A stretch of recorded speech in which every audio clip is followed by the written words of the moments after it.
Hi everyone, आपका स्वागत है फिर से हमारे इस नए क्लास में।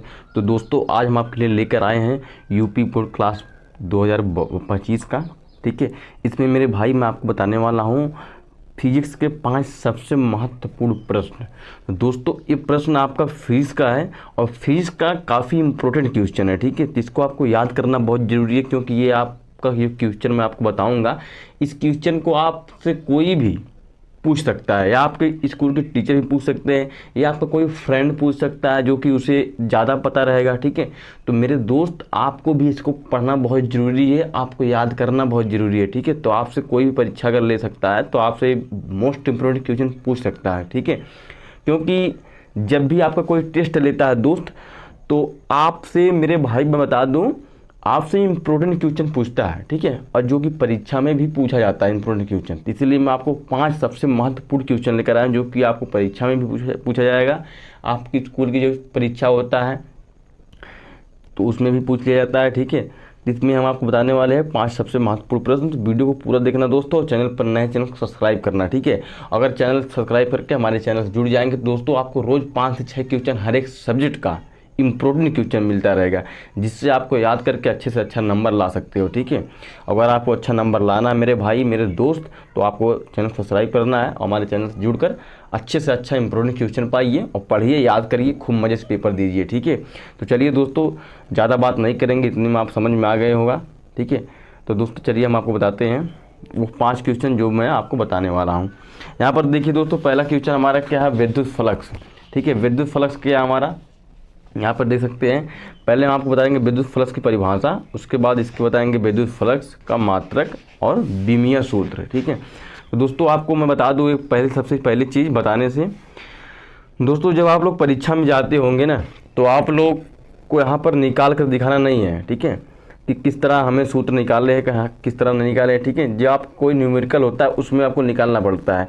बाकी अगर आपको मैं बता दूँ, अगर विद्युत फ्लक्स के बारे में पूछेगा, या आपसे सूत्र पूछ सकता है, बीमीय सूत्र पूछ सकता है, आपसे मात्रक पूछ सकता है, या आपसे परिभाषा पूछ सकता है। ठीक है, तो इसमें से आपको तीनों चीज़ याद करना है, और तीनों चीज़ में से आप कोई भी पूछ सकता है अगर पूछेगा तो। ठीक है, तो मैं बता दूं आपको दोस्त, इसको अच्छे से पढ़ना है और याद करना है।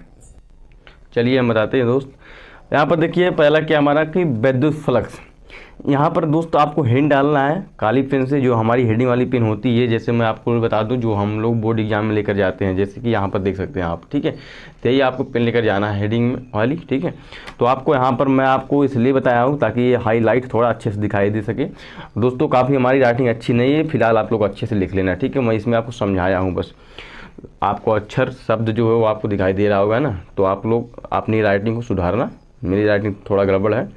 ठीक है दोस्त, यहाँ पर देखिए कि विद्युत क्षेत्र में स्थिर किसी पृष्ठ से अभिलंबवत गुजरने वाली विद्युत बल रेखाओं की कुल संख्या को विद्युत फ्लक्स कहते हैं।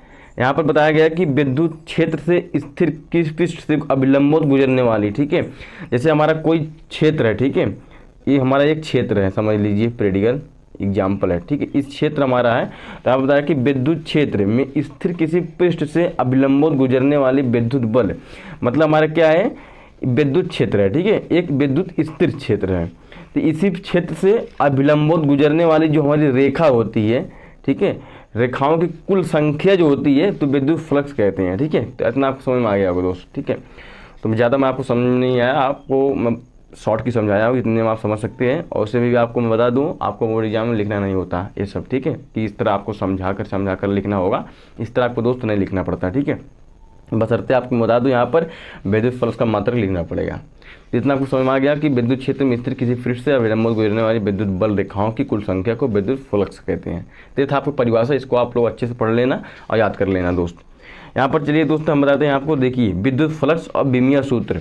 यहाँ पर दोस्त है कि हमारा क्या है, बीमीय सूत्र।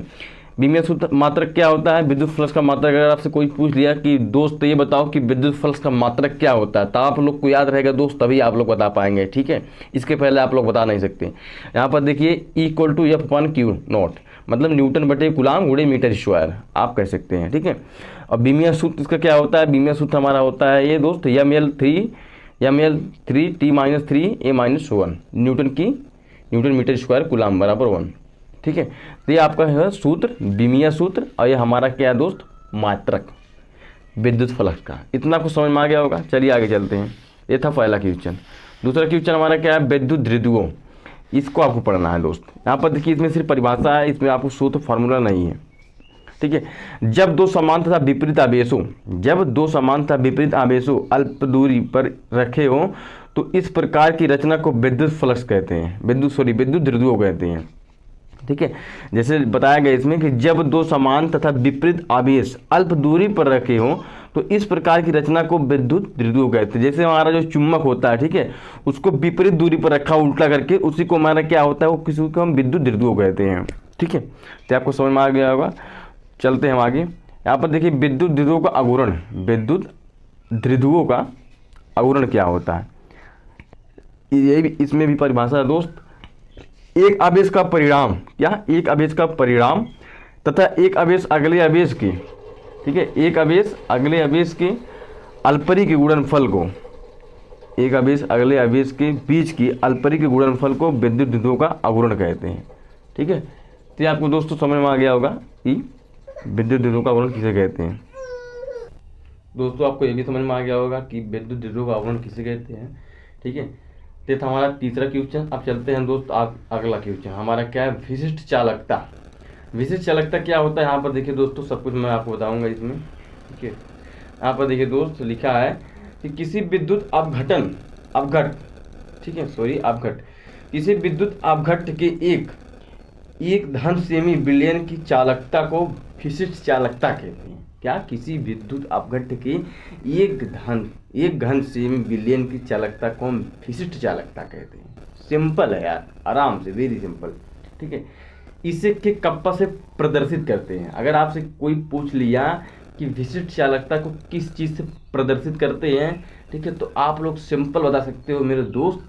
आपके टीचर पूछ लिए, आपके कोई भी कोचिंग वाले टीचर पूछ लिए, स्कूल वाले टीचर पूछ लिए, अगर आपसे पूछ लिए कि विशिष्ट चालकता को किससे प्रदर्शित करते हैं, तो आप लोग बता सकते हैं कि कप्पा से प्रदर्शित करते हैं यहाँ पर, ठीक है, कि कप्पा से प्रदर्शित करते हैं विशिष्ट चालकता को। यहाँ पर आपको दिखा दूँ फार्मूला। यहाँ पर देखिए फार्मूला क्या होता है, के बराबर यल अपान आर ए, ठीक है, के बराबर यल अपान आर ए हमारा क्या है, फार्मूला है। कि कप्पा हो गया, इतना आपको समझ में आ गया होगा, ठीक है। बाकी ये सब होता है, निकालने के बाद आपको बताना पड़ेगा उसमें, ठीक है। आपको समझ नहीं आएगा, मैं डायरेक्ट आपको बता रहा हूँ फार्मूला, ठीक है। प्रतिरोध क्या होता है, यहाँ पर देखिए प्रतिरोध हमारा क्या हो जाएगा, पी बराबर आर दशमलव ए अपान यल, ठीक है। विशिष्ट चालकता का प्रतिरोध हमारा, कोई पूछ लिया अगर विशिष्ट चालकता के प्रतिरोध क्या है, तो आप लोग बता सकते हैं पी बराबर आर पॉइंट ए अपान यल, ठीक है। तो आपको समझ में आ गया होगा दोस्त। अब चलते हैं हम अगला क्वेश्चन दोस्तों। देखिए यहाँ पर विशिष्ट प्रतिरोध क्या होता है, यहाँ पर देखिए इसका परिभाषा। जब किसी चालक में विद्युत धारा प्रवाहित होती है तो चालक के भीतर किसी बिंदु पर विद्युत क्षेत्र की तीव्रता ई तथा धारा घनत्व जे की, यहाँ से अनुपात को चालक का विशिष्ट प्रतिरोध अथवा विशिष्ट प्रतिरोधकता कहते हैं, ठीक है। इतना आपका परिभाषा दोस्त, इसको आप आराम से पढ़कर अपने कॉपी में, फेयर कॉपी में लिख लीजिए अच्छी तरह से, ठीक है, राइटिंग बैठाकर। और उसके बाद मेरे दोस्त इसको आप याद कर लीजिए। विशिष्ट प्रतिरोध आपसे पूछ सकता है मेरे दोस्त, ये काफ़ी ज़्यादा इम्पोर्टेंट, जितना क्वेश्चन मैं आपको बताया सबसे ज़्यादा इम्पोर्टेंट यही है, विशिष्ट प्रतिरोध, ठीक है। तो जब किसी चालक में विद्युत धारा प्रवाहित होती है तो चालक के भीतर, किसके भीतर, चालक के भीतर किसी बिंदु पर विद्युत क्षेत्र की तीव्रता ई तथा धारा घनत्व जे की अनुपात को चालक का विशिष्ट प्रतिरोध अथवा विशिष्ट प्रतिरोधकता कहते हैं, ठीक है। आप विशिष्ट प्रतिरोध भी कह सकते हैं या आप विशिष्ट प्रतिरोधकता भी कहते हैं, ठीक। आगे चलते हैं दोस्त। यहाँ पर देखिए क्या लिखा है कि इसे हम पी से प्रदर्शित करते हैं, विशिष्ट प्रतिरोध को हम पी से प्रदर्शित करते हैं, ठीक है। यहाँ पर देखिए फार्मूला, यहाँ पर सभी चीज़ें मैं आपको लिख कर दिखा दिया हूँ दोस्त, आप देख लीजिए। फार्मूला क्या होता है इसका फार्मूला होता है दोस्तों P बराबर F1J, ठीक है। एक इसका मात्रक होता है P बराबर R point A upon L, एक मात्रक होता है हमारा ये P बराबर R पॉइंट एल, ठीक है। तो दोनों मात्रक एक ही है, मैं गलती से इसको लिख दिया हूँ, ठीक है। तो आप लोग समझ सकते हैं। इसका मात्रक हो जाएगा दोस्त P बराबर P point A upon L ohm गुणे मीटर स्क्वायर बटे मीटर, ठीक है। P की बीमा हो जाएगी हमारी ML3 T-3 A-2, ठीक है। तो इतना कुछ समझ में आ गया होगा दोस्तों। बाकी चैनल पर नए, चैनल सब्सक्राइब करिए। फिर मिलते हैं दूसरे वीडियो, तब तक के लिए धन्यवाद। जय हिंद।